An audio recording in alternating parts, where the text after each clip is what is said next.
it comes from their heads, it comes from their hearts. And it becomes very personal to me too, because I have to take those characters in that story into my own head and into my own heart. I have to feel them and I have to think with them. They live inside me until I finish that book. Welcome to the My Future Business Show, where we get you in front of your best audience and keep you there. Not only are we interviewing the biggest names in business to help you become even more successful, we're inviting you to book your spot on the show to help you grow your business. So at the end of the call, make sure you fill in the interview application form at myfuturebusiness.com/interviews. Hi, and welcome back to the My Future Business Show. My name's Rick Nusky. I'm on the line with Holly Bargo. Holly and I have just been talking about some of the most important things that we are all exposed to, but not necessarily are all that good at. So welcome to the show, Holly. Thank you. Hey, Appreciate it. I noticed your long list of books that you've created, and there's obviously been an incredible journey for you, and I'd love to deep dive into some of your authorship and the styles of writing, but today we're going to be focusing in on grammar, punctuation. We're going to go beyond that. We're going to be looking at ghostwriting, but before we do all of that, Holly, I'd love to share a little bit about yourself for the My Future Business audience. Okay. I've been writing professionally for over 25 years. Most of that's been in the corporate world. Yep. And at the end of 2015, I went freelance. So I apply what I've learned over the years and what I've sort of absorbed through trial and error, and it seems to work. Fantastic. And it's not something that you can just do without, I guess, a fundamental knowledge base. You've obviously got a long list of satisfied people that you've worked with. I've obviously done my research and checked out the background, and it's just amazing. I mean, in the early days, I'd just love to talk a little bit about the genesis of this and why you went freelance. And was it a struggle for you when you first started?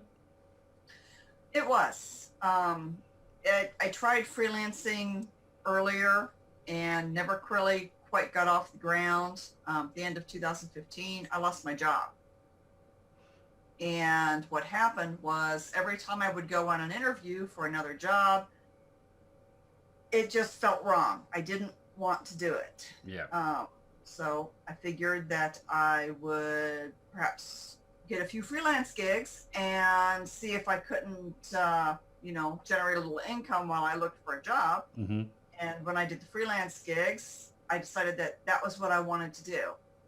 So at that late age, I decided that I'm not going back to corporate. Yeah, well, look, it's I guess the round a square peg in a round hole in many respects for a lot of people, and it's actually enlightening once you get that realization, isn't it, Holly? It is. It is. I know quite a few people who couldn't do this simply because it's so isolated. Yes. I work at home. I'm alone all day, except for, the cats and the dog, and their conversation's limited, let's be honest. I know. Yeah. So, but, I thrive in solitude. So it works really well for me. Yeah, and I think that's an important point that you've made, Holly. For those who are writing, obviously the environment that you're in has an impact. I'd love to talk a little bit about mindset for you. If you don't feel like writing some days, how do you get past those sorts of blocks? Is there a process that you can run us through? I don't have a process. I'm in the minority as what they call a pantser. Right. Most writers you'll talk about do have a process. They plot things out. That's why they're called plotters. Yep. They have a method. Me, no, it's just sort of seat of the pants stuff. I have learned that with my own work, if I try to force the creativity, I get garbage. Yeah. Yeah. So, I write when I feel like writing. For my clients, that doesn't work so well, so I write. So I write according to what they want, and that provides I guess you could say the framework or the guidance or the direction that sort of, I guess, motivates me for their work. Right. So with all the work that you're doing, Holly, is this purely fictional? What are some of the clients that you're working with? Okay. No, it's not purely fictional. I do blogs. Hmm. Right now, I am working with a recruiter that recruits executive level people in Asia, and so I'm writing blogs for them Hmm. on recruitment tips for executives in Asia. That makes sense. And so yeah, it's interesting. I learn a lot. I once, as a subcontractor to one company, I did 3 months of weekly blogs on um, medical marijuana, Right. Yep. and learned a lot.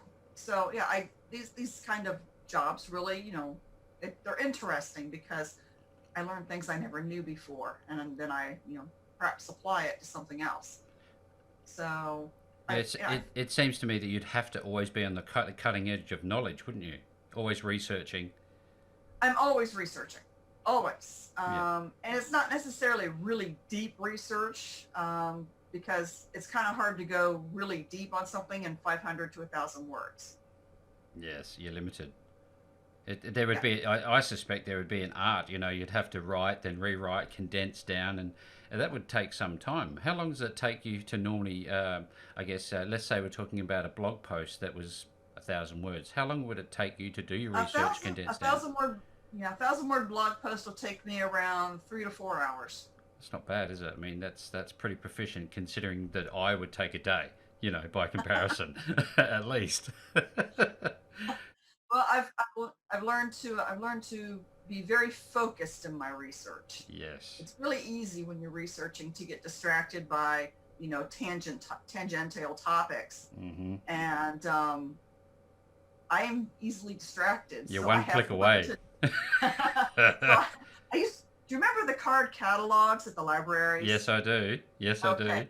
I loved those because I would be searching on something and I would come across something on a card and it would take me off in a totally different direction. Thanks for And I love them. that. So, it's the same thing with doing research for blogs or newsletters or whatever. I have to remain very focused. Yes, it. Speaking about libraries, I think about education quite a bit for the show because obviously we're focused on small to medium-sized business owners, entrepreneurs, and people that are generally looking for these types of services. Holly, I go back a little bit further, and I wonder what your views are on where the education systems are going in terms of grammar, punctuality. We're in the digital age nowadays.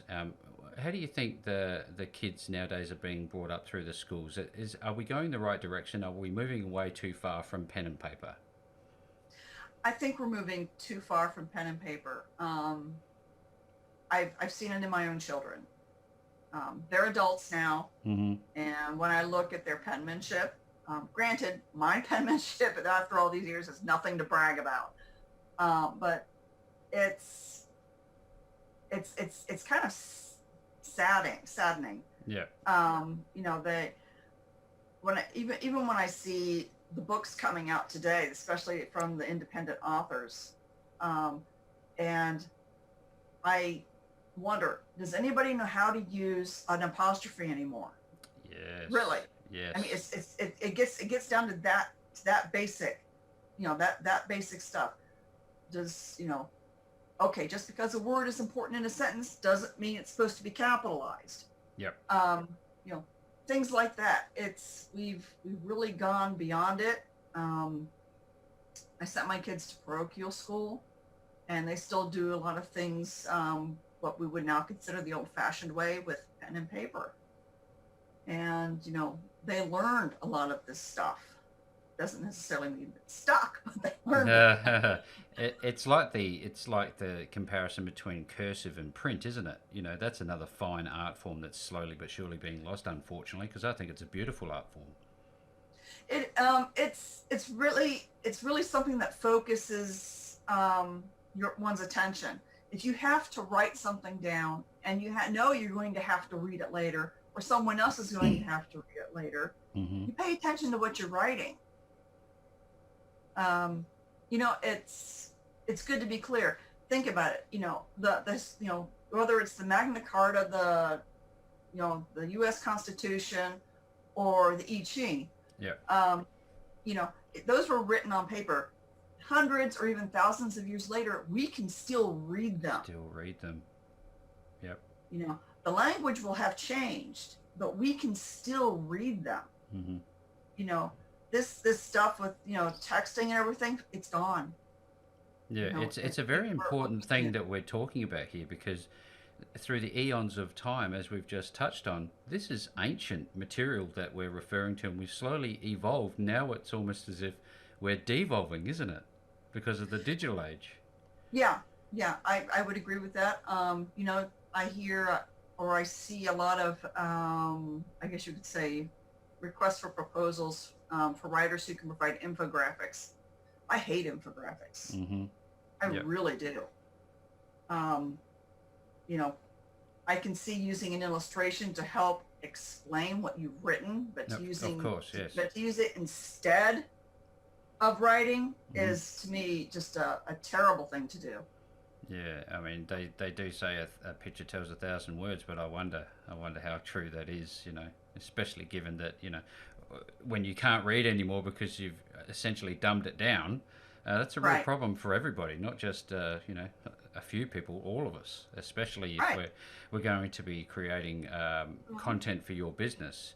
Mhm. And on that, I'd love to talk a little bit about some of the important elements of grammar and punctuation, beyond the fact that it's a problem that people slowly but surely forgetting about.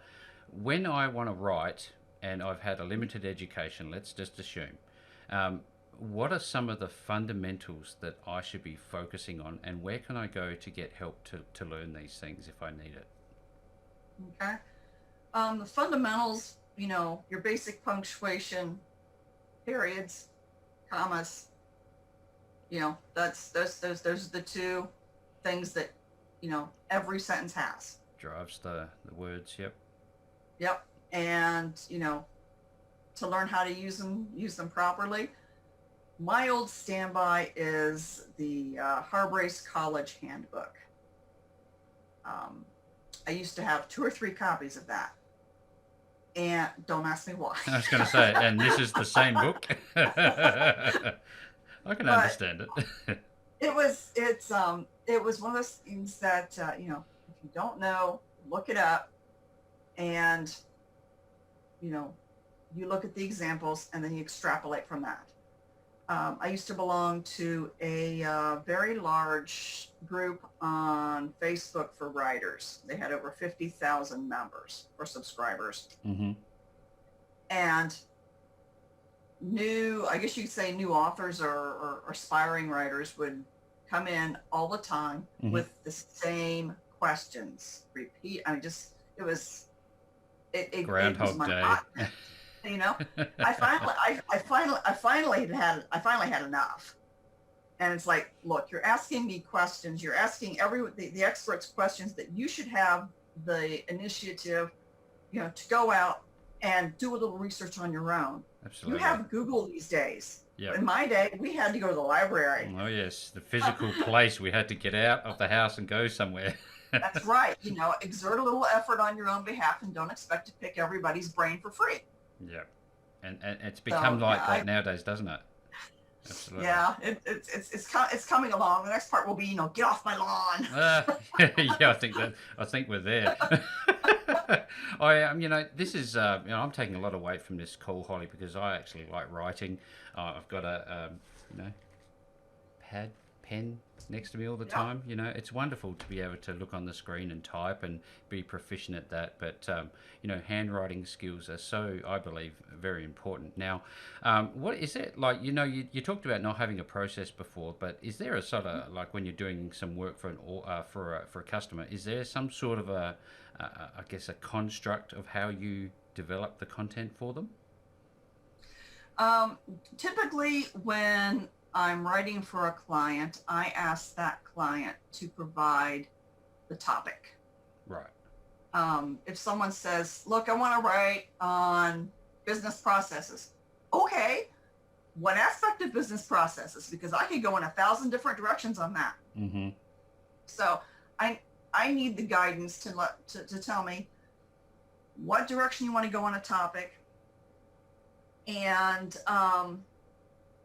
then I can pretty much take it from there. Yeah. My writing process, I guess you could call it, or ghostwriting process, is simple, but it's very messy. Right. So, tell me the topic, what direction you want to go in. I draft the content and I send it to you and say, here's the draft. Go through it, mark it up, let your little red pen bleed all over it. And tell me where I've gone off the rails and tell me what you like, don't like, whatever. And then I will revise to your heart's content. Yes. Yes. Because it's a give and take process. I don't read minds. No, of course not, and that's a very important point that you make there, Holly, because you can't read minds, nor can I, but you certainly can communicate. So I suspect there's a lot of communication that goes on between you and your customers in the editing phase. Would that be fair? Yeah, there is.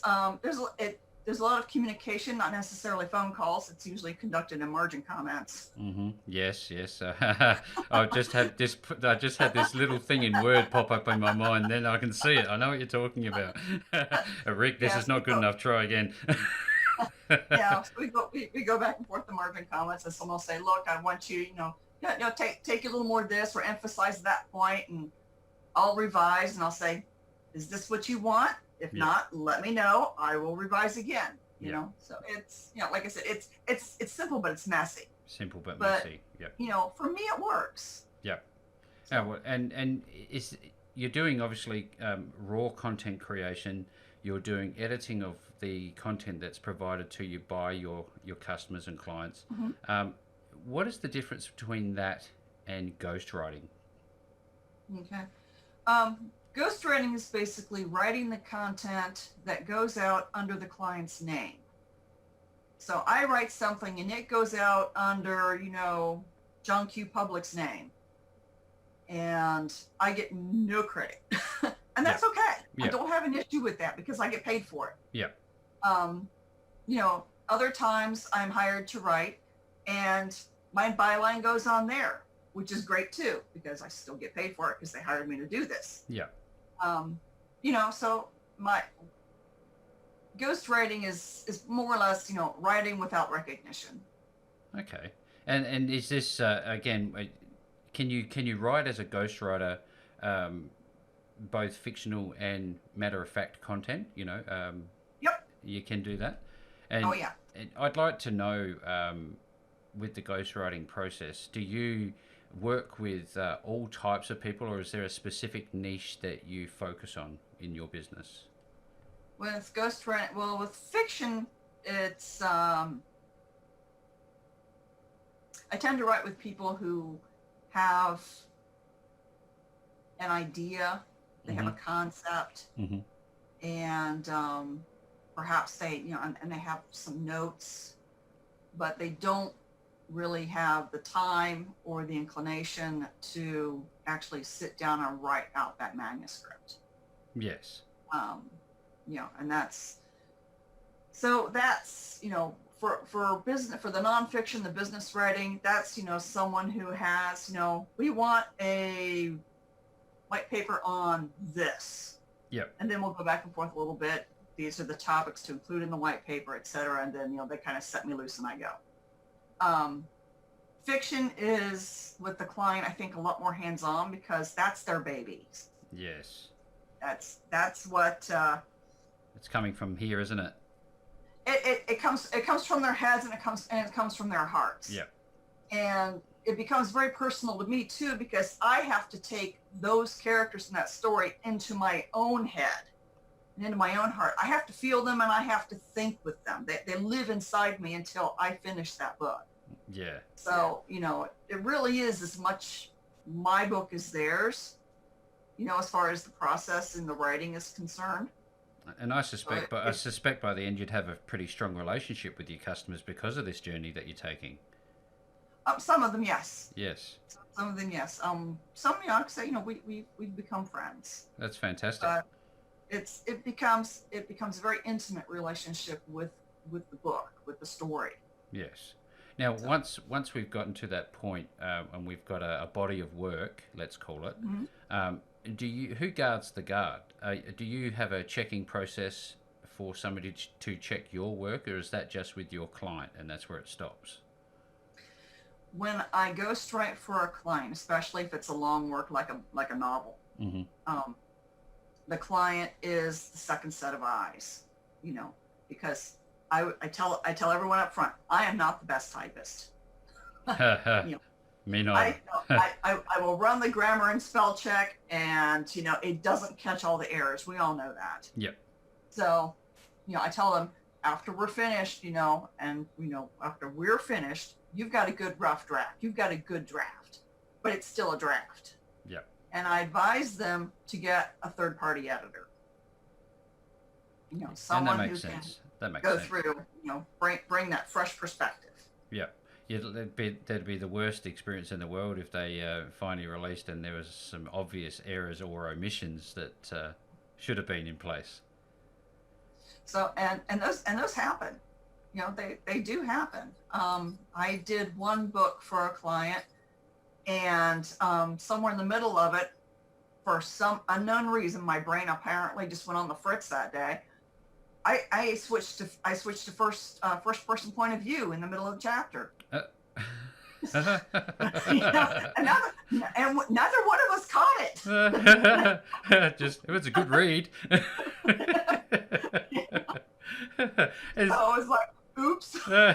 And that's just the thing about human nature, isn't it? Where we have a tendency to make mistakes, and that's okay as long as you have these, I guess, these catch-all processes that make sure that make sure that you check these before you go out. Now, when we do publish, and we're in the publishing phase now, we've got this body of work. What are your recommendations, and I guess your approach to getting the book out there? Is it just purely digital? Is it hardback? And if it's hardback, how do you get it out there? Okay. I am self-published, so that's where most of my expertise lies. When I was much younger, I did attempt to go the traditional publishing route, and what I wrote wasn't in fashion. So maybe it just wasn't good enough. I don't know. Yep. But it didn't happen. So if you look at the titles on my website, all of those have been published since 2014. That's a lot of work. And if I don't write, my brain will explode. And I have to download, and it has to happen now. so it's, you know, self-publishing, you know, there are a dozen different platforms out there. The big one, of course, is Amazon's Kindle Direct Publishing. Yeah. There's Draft to Digital, Lulu. Said there are several others. Lightning Source is one. Ingram Spark is another. I don't even know if Lightning Source is still around, but you know, there are quite a few of them, and most of them are pretty simple to use, I believe. It's the formatting that normally gets people when they start doing this by themselves. Yeah. So if you're going to self-publish, not only do you have to have your content, or you should have, I won't say have to because that a lot of people don't, but you should have well-written content. Mm-hmm. It should be, you know, it should, you know, well written as and a way as it engages the readers, and well written in that, you know, it's not littered with errors. Yes, of course. And you know, that's, you know, we've got the two aspects there, because you can have something grammatically correct that's just terrible. Yeah, absolutely. I'd like to focus on for a second, if I could, Sure. and we'll come back to this, I think. Your catalogue of books. Now, I look at this and I'm just amazed. You've just mentioned something that you have to write or you will explode. Now, putting to the side your customers and clients for a moment, I'd like to know a little bit about how your mind works and why you have this need to write all the time. Where does this come from, this passion? I don't know. When I was a little girl, I wrote stories. You know, I made up stories all the time. Yep. I grew up on, you know, fairy tales, and went from there to reading mythology. And then my mother, when I was a young teenager, got me started on the Harlequin romances and Barbara Cartland's old romances, you know, the historical stuff. And it just yeah, it just kept, it was like a snowball, it just kept rolling and rolling. But I continued writing my own stories. Um, I wrote some science fiction short stories. I wrote fantasy, wrote a lot of fantasy Yeah. as a teenager and, and young adult.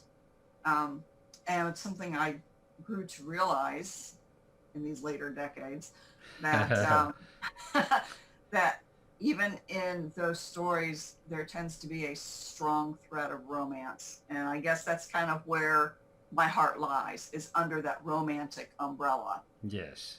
It's funny you should say that, because I got the feeling when I was looking at all of this wonderful catalogue of yours, and just the artwork gave it away in many respects. I've not read any of your books, to be honest, because I just haven't.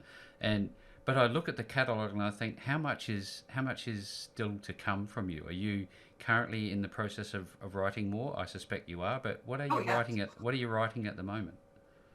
At the moment, I am working on a romance that spans, you could say it spans several subgenres. Mm-hmm. So we've got the young adult, because my heroine is a new college graduate, Mm-hmm. or new adult, actually. Young adult usually refers to teenagers. Yeah. So she's a new adult, which is a subgenre that's popped up in the last 10, 15 years with a lot of, it's become pretty popular. Yeah. I just don't do all the angst.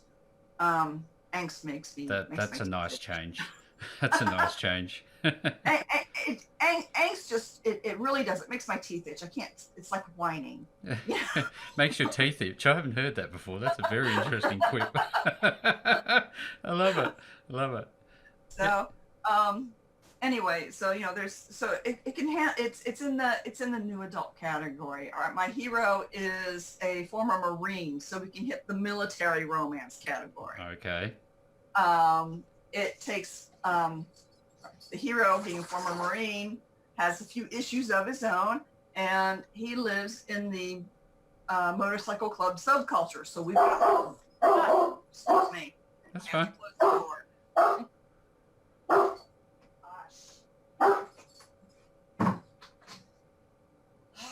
That was my assistant. What is your assistant's name? Selena. Selena. Hello, Selena. Welcome to the show. Yeah, my husband just pulled in the driveway. Oh, fantastic. So we have a military guy in the fray. Yeah, the military aspect. And then my heroine, going back to her, she is she's an equestrian. So, and she rides Western. So, and her little sister's in 4-H and shows steers. So we have that sort of the cowboy aspect, Oh, very good. So, we can combine all that in there. It's basically, you could say a cowgirl meets biker and things go wrong. So Well, there you go. That wraps up in one sentence. That could be the title of the book. Oh, look, this has just been a wonderful call. I know that you've got a lot going on. You've got a fantastic mind for writing and helping others around you. But I think the important thing to ask is, when people want to work with you, where are they going to find you? Okay. They can find me through my website, henhousepublishing.com. There's a contact page in there, and if you fill out the contact page and hit the submit button, the messages just come straight to me. Fantastic. Well, look, as is the case with every call that we do on the My Future Business show, I will make sure that the links back to Holly and her website are available for you to click through to. I highly recommend you go check out Holly's website. Holly, thank you so very much for being my guest on the My Future Business show today. Well, thank you. I appreciate the opportunity. Thanks for joining us today. If you enjoyed the call, then make sure to subscribe, leave a comment, share us with your friends, and book your spot on the show at myfuturebusiness.com/interviews. And if you're looking for solutions that will help grow your business, then visit myfuturebusiness.com/shop.